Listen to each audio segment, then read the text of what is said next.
ॐ अज्ञानतिमिरान्धस्य ज्ञानञ्जनशलाकया चक्षुरुन्मीलितं येन तस्मै श्रीगुरुवे नमः।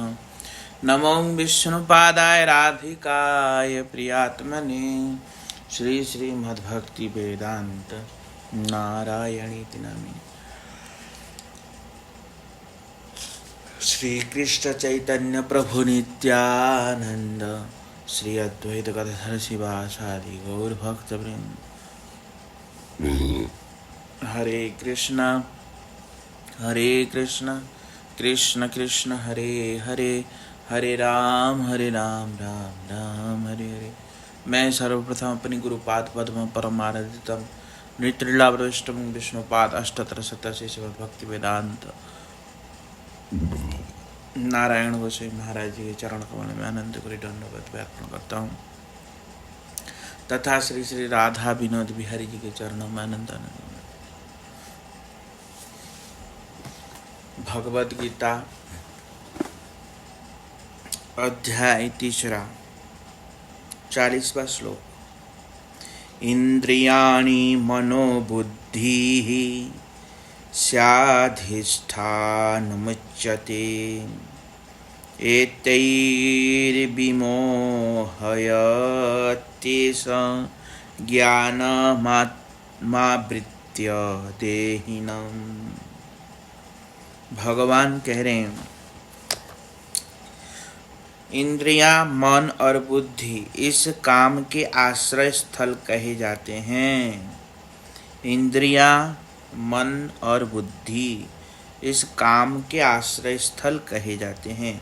यह काम इनके द्वारा ज्ञान को आच्छादित कर जीव को विमोहित करता है। शत्रु के छिपने का स्थान जान लेने पर उस स्थान को ध्वंस कर शत्रु को आसानी से पराजित किया जा सकता है। काम का आश्रय स्थल है इंद्रियां हैं, अतः इंद्रियों को दमन करने से ही काम को आसानी से पराजित किया जा सकता है। इसलिए भगवान श्री कृष्ण कह रहे हैं, काम को प्रबल प्रतापी नरपति इंद्रियों को महादुर्गम के द्वारा परिवेष्टित राजधानी स्वरूप और विभिन्न विषयों को राज्य या जनपद स्वरूप बताया है। जैसे काम उसका राजा और इंद्रियां उनके नरपति। प्रतापी नरपति और राजधानी स्वरूप है इंद्रियां और जनपद स्वरूप है विषय। इसलिए विशुद्ध ज्ञान स्वरूप जीव देह धारण कर देही के नाम से विख्यात होता है। यह काम जीव के इंद्रियां, मन और बुद्धि में अधिष्ठान करते हुए जीव के ज्ञान को आवृत किए रहता है। काम क्या करता है? सबसे पहले इंद्रियां, फिर मन, फिर बुद्धि को आवृत कर देता है, ढक देता है। बुद्धि को ढक देता है। बुद्धि भी सोच नहीं पाती काम के आगे, अंत में बुद्धि भी हार जाता है और आवृत करके उसको आवरण कर देती है अविद्या। काम का सूक्ष्म तत्व अविद्या है। यह अविद्या ही सर्वप्रथम विशुद्ध अहंकार स्वरूप अणु चैतन्य जीव को आवृत अहंकार रूप प्रथम आवरण प्रदान करती है। ये काम ही जीव को अहंकार प्रदान करके और उसको प्रथम आवरण प्रदान करती है और प्राकृत बुद्धि ही इसके आश्रय स्थल का कार्य करती है। बाद में प्राकृत अहंकार के परिपक्व होने पर बुद्धि मन रूप द्वितीय आश्रय स्थल प्रदान करती है। मतलब 2 आभरण बना देता है। मन के विषयों की और उन्मुख होकर इंद्रियों के रूप में तृतीय अधिष्ठान प्रस्तुत करता है। इन तीनों आश्रय स्थलों का आश्रय कर काम जीवों को जड़ विषयों में निरपेक्ष कर देता है। स्वतंत्र इच्छापूर्वक मेरे प्रति उन्मुक्ता विद्या एवं स्वतंत्र इच्छापूर्वक मेरे प्रति विमुक्ता अविद्या कही जाती है। इसलिए काम के ऊपर जय पाने के लिए क्या करना पड़ेगा? इंद्रियों को पहले दमन करना पड़ेगा। इंद्रियों को दमन करने से मन भी दमन हो जाए, और मन दमन होने से बुद्धि भी ठीक होगी। इसलिए काम को दमन करने के लिए क्या करना पड़ेगा? इंद्रियों को जय। इंद्रियों को जय करने के लिए क्या करना पड़ेगा? क्योंकि दुस्साध्य इंद्रियां हैं, इनको जय करना असंभव है। इनको भगवान की सेवा में लगा के इनको दमन करना पड़ेगा। बिना भगवान की सेवा के बिना इनको दमन किया नहीं जा सकता। इसलिए कह रहे हैं, अतः हे अर्जुन, तुम सर्वप्रथम इंद्रियों को वशीभूत कर ज्ञान और विज्ञान को नाश करने वाले पाप रूप इस काम को विनष्ट करो। काम क्या करते हैं? ज्ञान और विज्ञान को दोनों को नष्ट कर देता है। इसलिए इंद्रियों को दमन करके ज्ञान और विज्ञान को जो नष्ट करने वाला काम है उसका नाश करो। कैसे होगा? तो कह रहे हैं वो इंद्रियों के थ्रू होगा। सबसे पहले इंद्रियां भगवान की सेवा में लगाना पड़ेगा। महाप्रबल काम इंद्रियों की सहायता से बहिर्मुख जीवों को मोह पास में आबद्ध करता है। इंद्रियों की सहायता से। इसलिए सर्वप्रथम चक्षु आदि इंद्रियों को वशीभूत करना कर्तव्य है। इस प्रकार बाह्य इंद्रियों का दमन करने से संकल्प विकल्प रहने वाला मन भी वशीभूत हो जाएगा। इसलिए इंद्रियों को संयम करने वाले पुरुषों का मन निश्चल और शांत होता है। जो इंद्रियों को दमन कर लेता है उनका मन भी शांत हो जाता है। इसलिए पहले क्या करना पड़ेगा? इंद्रियों को दमन करना पड़ेगा। सर्वप्रथम इंद्रिय आदि को नियमित कर ज्ञान विज्ञान को ध्वंस करने वाले महापाप रूप काम को जीतो, अर्थात उसमें उसके अपगत भाव को नाश करते हुए उसके स्वभाव को वापस लाकर उसके प्रेमात्मक स्वरूप का अवलंबन करो। जड़बद्ध जीव का प्रथम प्रशस्त कर्तव्य यही है कि वह सर्वप्रथम युक्त वैराग्य और स्वधर्म का पालन करे।